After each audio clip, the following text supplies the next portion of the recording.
Romanos 12. Portanto, irmãos, pelas misericórdias de Deus, peço que ofereçam o seu corpo como sacrifício vivo, santo e agradável a Deus.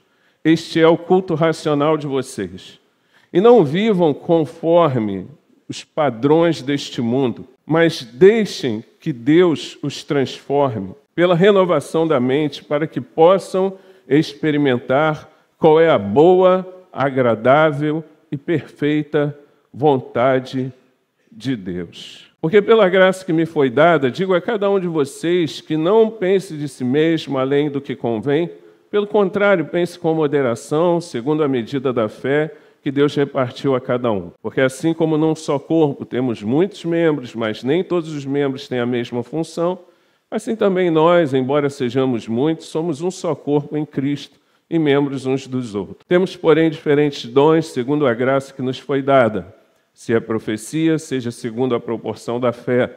Se é ministério, dediquemo-nos ao ministério. O que ensina, dedique-se ao ensino. O que exorta, faça-o com dedicação. O que contribui, com generosidade. O que preside, com zelo. Quem exerce misericórdia, com alegria. O amor seja sem hipocrisia. Odeiem o mal e apeguem-se ao bem. Amem uns aos outros com amor fraternal. Quanto à honra, deem sempre preferência aos outros. Quanto ao zelo, não sejam preguiçosos, sejam fervorosos de espírito, servindo ao Senhor. Alegrem-se na esperança, sejam pacientes na tribulação e perseverem na oração. Ajudem a suprir as necessidades dos santos, pratiquem a hospitalidade. Abençoem aqueles que perseguem vocês, abençoem e não amaldiçoem. Alegrem-se com os que se alegram e chorem com os que choram. Tenham o mesmo modo de pensar de uns para com os outros. Em vez de serem orgulhosos, sejam solidários com os humildes. Não sejam sábios aos seus próprios olhos. Não paguem a ninguém mal por mal. Procurem fazer o bem diante de todos. Se possível, no que depender de vocês, vivam em paz com todas as pessoas. Meus amados, não façam justiça com as próprias mãos, mas deem lugar à ira de Deus, pois está escrito: a mim pertence a vingança, eu é que retribuirei, diz o Senhor. Façam o contrário. Se seu inimigo tiver fome, dê-lhe de comer. Se tiver sede, dê-lhe de beber. Porque fazendo isto, você amontoará brasas vivas sobre a cabeça dele. Não se deixe vencer pelo mal, mas vença o mal com o bem. Amém? Vamos orar? Senhor Deus, fala conosco através da palavra, vivificando as nossas vidas, transformando os nossos corações. Se revela a nós, ó Deus, através do texto, dá-nos sabedoria do alto para compreender a palavra e que o nome do Senhor seja glorificado. Que tudo nos conduza a Jesus Cristo. É o que eu te peço, Senhor, em nome de seu Filho amado Jesus. Amém. Irmãos, hoje era até bom ter um PowerPoint, uma apresentação, mas acabou que eu não consegui fazer. A gente vai ser um pouco mais didático, né? Na semana passada, nós já fomos um pouco didáticos falando sobre a declaração de fé da Nova Vida, para que você entenda a igreja em que você está, né? As regras e práticas que nós defendemos e a declaração de fé da nossa igreja. A gente vai começar uma série de mensagens falando sobre em que nós cremos, né? Mostrando para vocês como nós cremos nos principais assuntos que cercam o cristianismo, né? Como a Nova Vida enxerga, como nós enxergamos esses assuntos, em que nós cremos, quais são as bases da nossa fé. E hoje ainda vai ser uma mensagem introdutória aos assuntos que nós vamos conversar aqui nas próximas semanas, sempre no domingo pela manhã. Hoje nós vamos falar sobre a cosmovisão cristã. Que palavrão é esse? Cosmovisão, né? Cosmovisão, visão cosmo, né? Cosmo é mundo. Então, a cosmovisão cristã é a visão cristã do mundo que nos cerca. Bem simples, né? É a visão cristã do mundo em que nós estamos. Como nós devemos enxergar a vida como um todo? Como é que nós interpretamos o mundo ao nosso redor? O cristão é alguém que precisa interpretar a vida, o mundo, tudo aquilo que o cerca, através dos princípios e dos ensinamentos da Bíblia. Amém?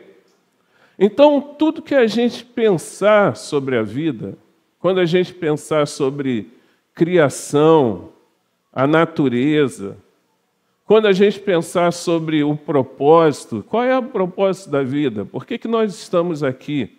Para onde nós vamos?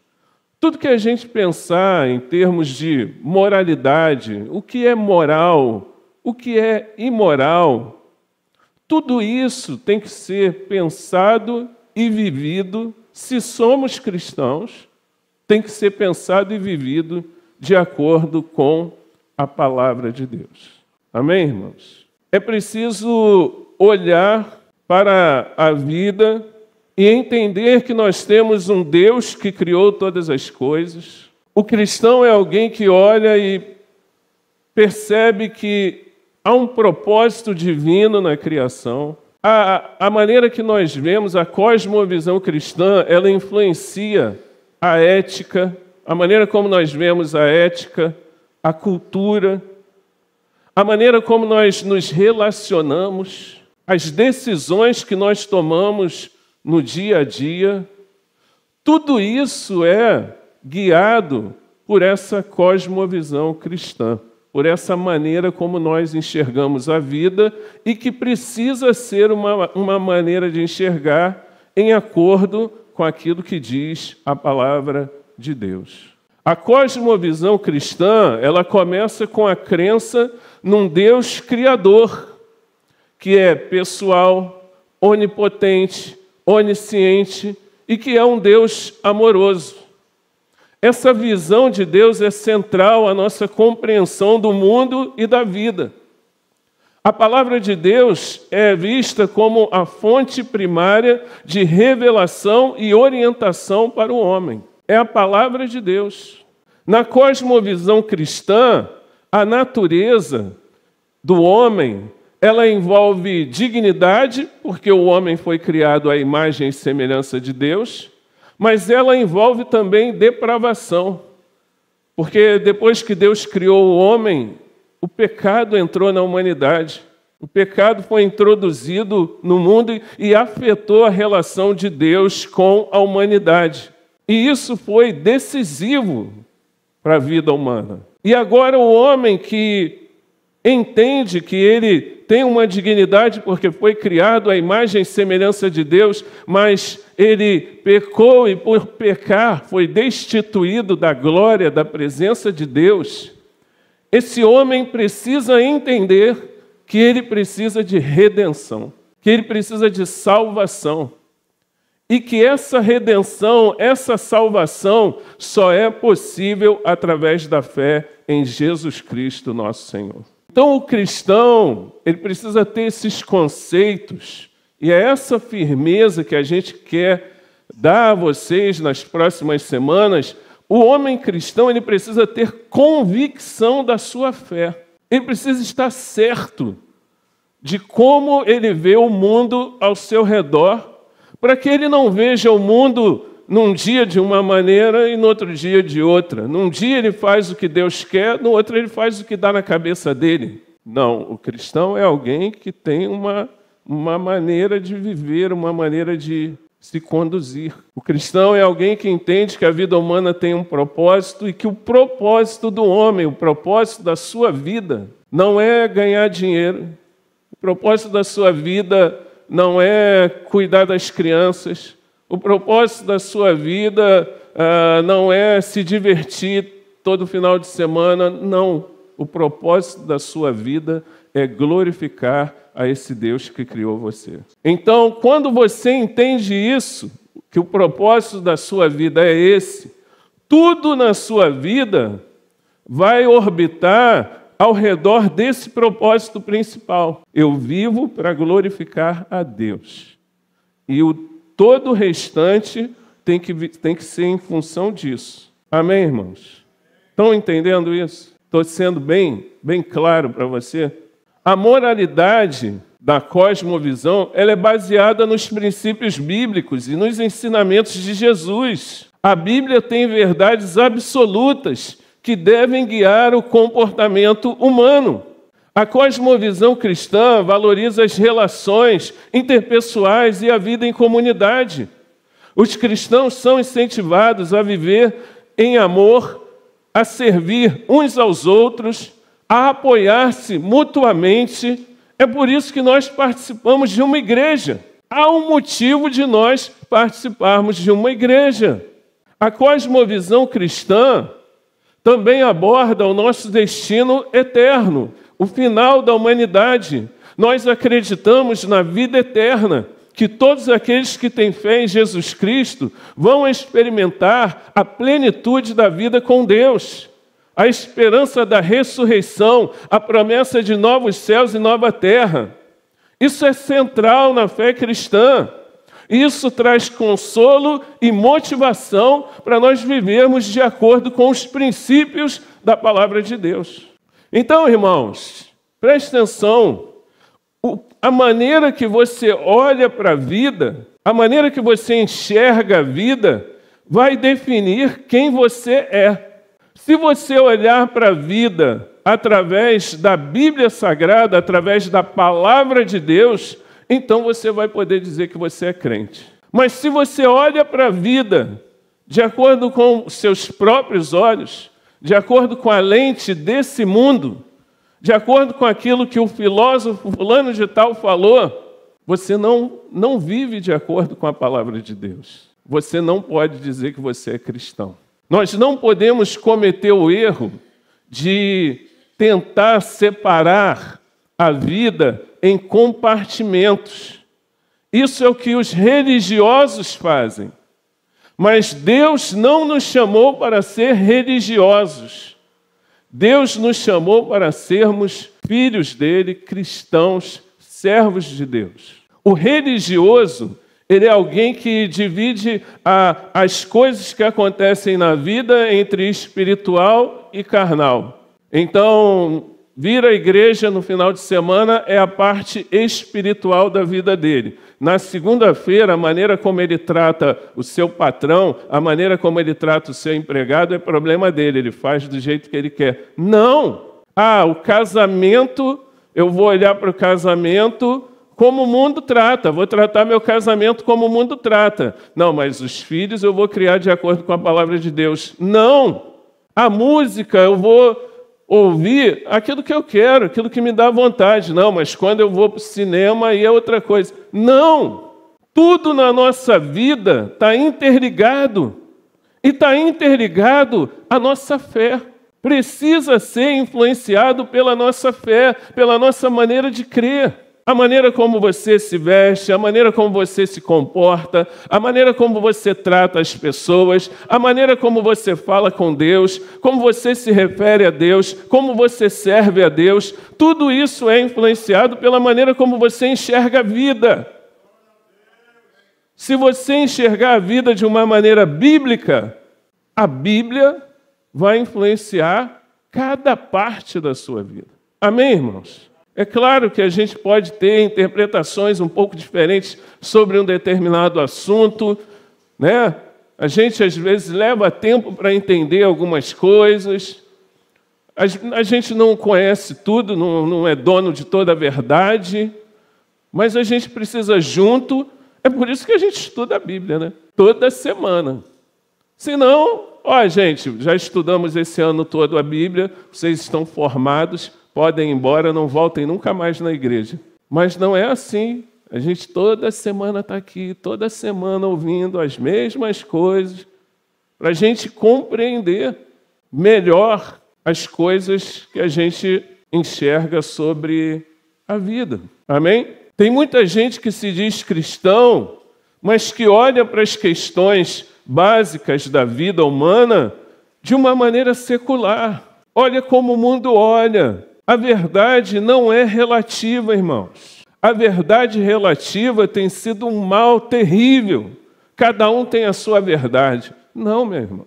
Só existe uma verdade. Agora, se nós queremos entender a vida através da palavra de Deus, nós precisamos estudar.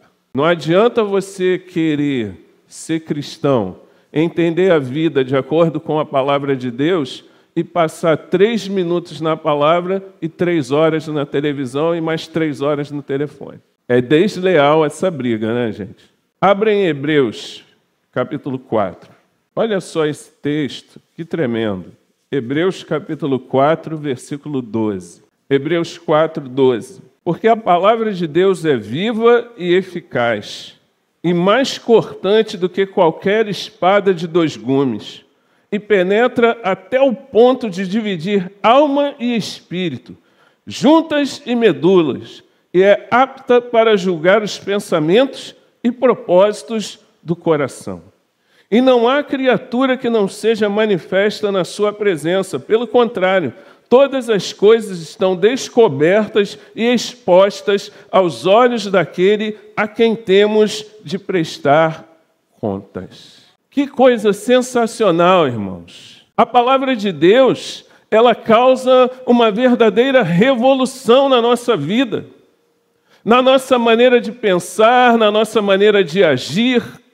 Ela corta, ela corrige, ela divide, ela rasga o coração do homem, ela nos faz entrar em crise. Os nossos pensamentos são modificados.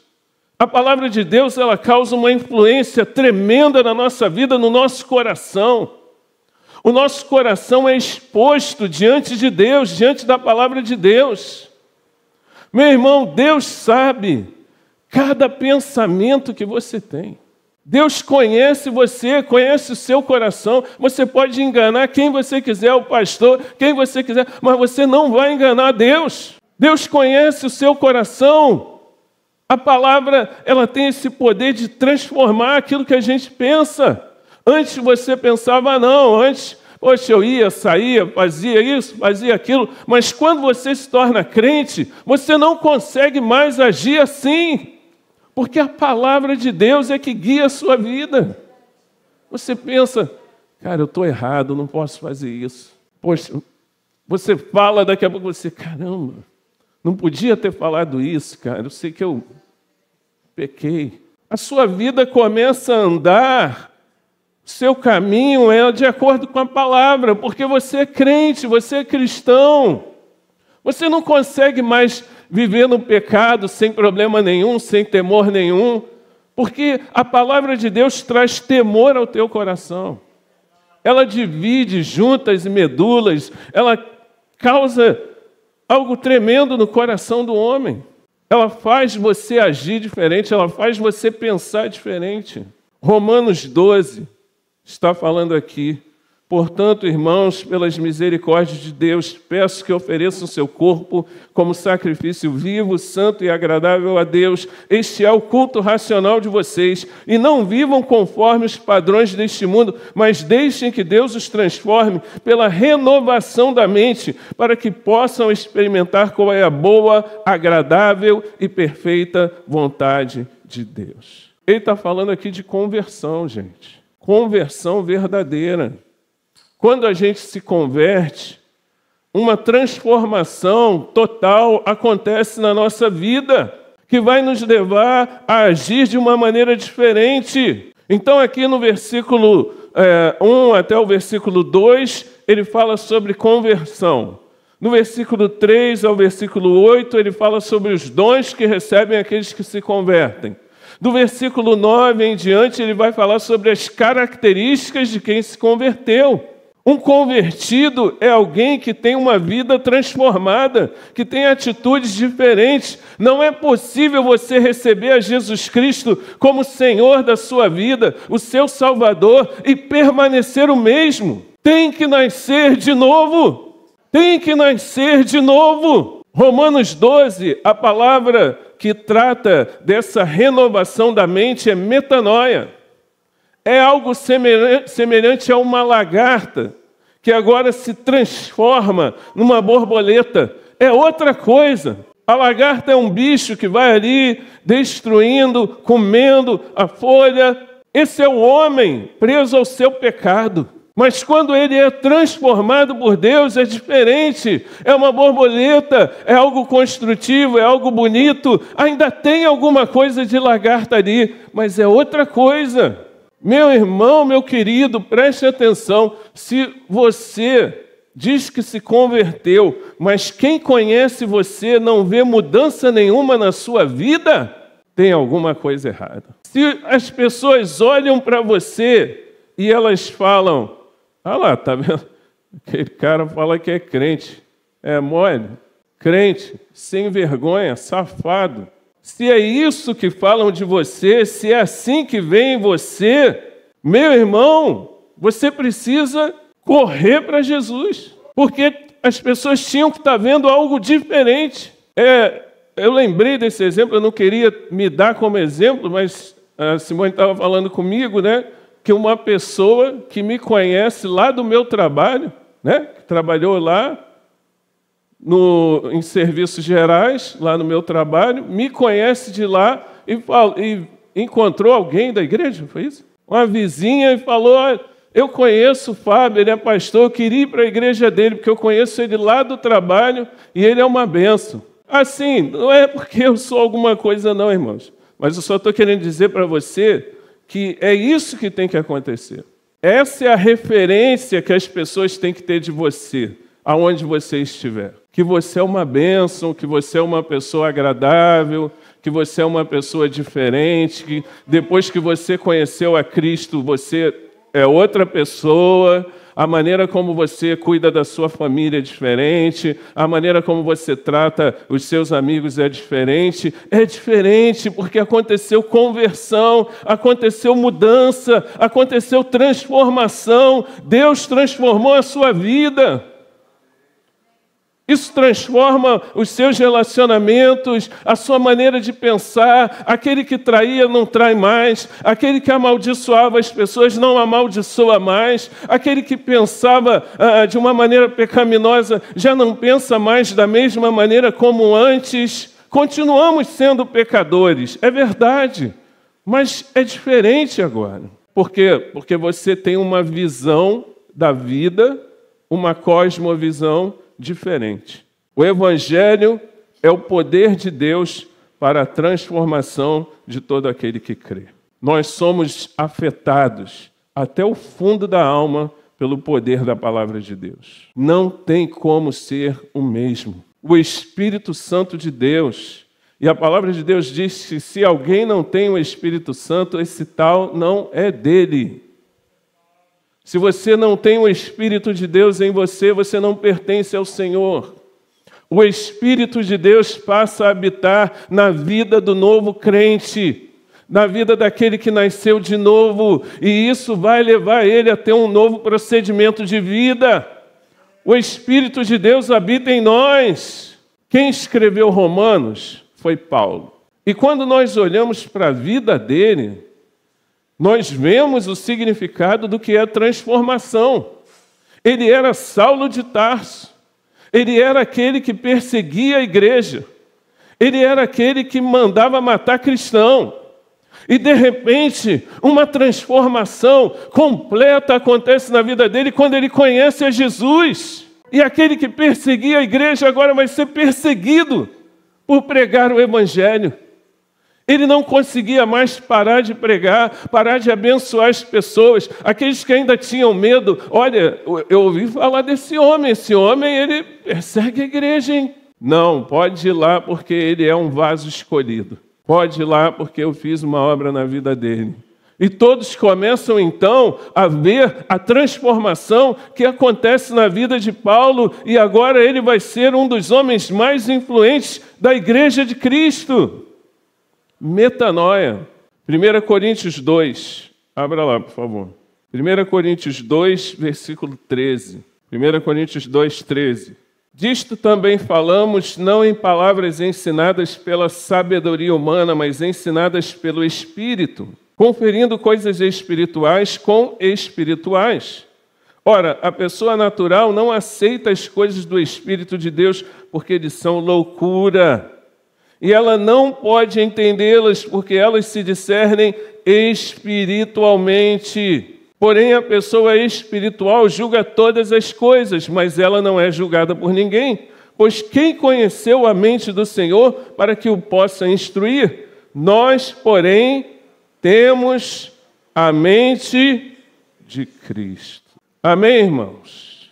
A pessoa natural não aceita as coisas do Espírito. São loucura. Você fala, domingo desse, um sol desse, tu não vai para a praia, não? Não, eu vou para a igreja. Você é maluco? Vou pegar meu terno, botar terno? Você é doido? Ah, não, isso aí eu não vou fazer, não. Não, mas ele falou mal de você, você não vai falar isso. Não, não vou falar, não. Vou entregar nas mãos de Deus. Você é maluco? Ih, rapaz, aqui está todo mundo pegando essa mulher e tal, tu não vai pegar, não? Não, eu tenho minha mulher e tal. Você é maluco? Não, eu acredito que Jesus morreu na cruz por mim e ao terceiro dia ele ressuscitou. Você é maluco? Acreditar nisso? É loucura, irmãos, para aqueles que se perdem. São coisas que são discernidas espiritualmente, mas quando Deus nos dá discernimento espiritual, nós somos capazes de julgar todas as coisas. Nós temos a mente de Cristo. Amém, irmãos? A mente de Cristo. Aleluia. Isso não é a mesma coisa que você usar um crucifixo. Não, agora eu uso um crucifixo, eu sou cristão.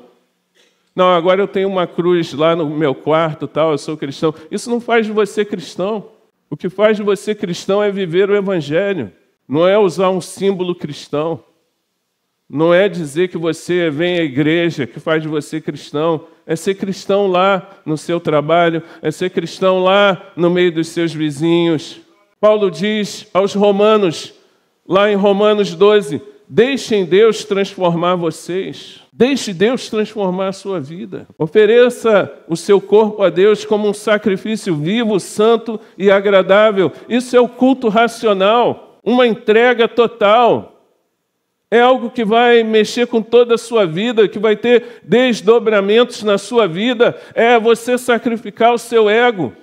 É você sacrificar, às vezes, as suas opiniões. É você sacrificar a sua vontade para se oferecer a Deus. Quem é crente se oferece a Deus. Não se conforma com os padrões desse mundo. Não vos conformeis com este século, mas transformai-vos pela renovação da vossa mente. Metanoia. Você é transformado. Se conformar é como você pegar um barro, botar numa garrafa, o barro vai tomar a forma da garrafa. Isso é se conformar, é tomar a forma. Ou você toma a forma daquilo que a palavra de Deus ensina, ou você toma a forma desse mundo. A palavra de Deus diz que nós não podemos servir a dois senhores. Não podemos servir a dois senhores. Você vai tomar a forma do mundo ou tomar a forma daquilo que a palavra de Deus ensina. Renove a sua mente para que você experimente a vontade de Deus. E aí, a partir do versículo 9, ele dá algumas características dessa pessoa que tem a sua vida transformada por Deus. Ele é alguém que ama sem hipocrisia. Ele é alguém que odeia o mal e se apega ao bem. Ele é alguém que ama os outros com amor fraternal. Ele é alguém que dá preferência aos outros. Ele é alguém que, quanto ao zelo, ele não é preguiçoso. Ele é alguém fervoroso de espírito. É alguém que se alegra na esperança. É alguém paciente na tribulação. É alguém que persevera em oração. É alguém que ajuda a suprir as necessidades dos santos. É alguém que pratica a hospitalidade. É alguém que abençoa aqueles que o perseguem. É alguém que chora com os que choram, se alegra com os que se alegram. É alguém que não é orgulhoso, mas que é humilde. É alguém que não paga o mal com o mal, mas procura fazer o bem a todos. É alguém que procura viver em paz. É alguém que não se deixa vencer pelo mal, mas vence o mal com o bem. Essas são as características dessa pessoa que foi transformada pelo poder de Deus e que agora tem uma visão diferente do mundo. Porque olha o mundo com a lente do Evangelho, a lente da palavra de Deus. Com que lente você tem olhado para o mundo? Com que lente você tem olhado para a vida ao seu redor? As perguntas relacionadas à vida são respondidas pela palavra de Deus. E quando nós entendemos isso, aí nós podemos dizer que somos cristãos. Não podemos ser uma coisa na frente dos outros, outra coisa por trás. Se lembra de uma coisa, quem matou Jesus foram os religiosos. Então não queira ser um religioso, queira ser um discípulo de Cristo. Amém?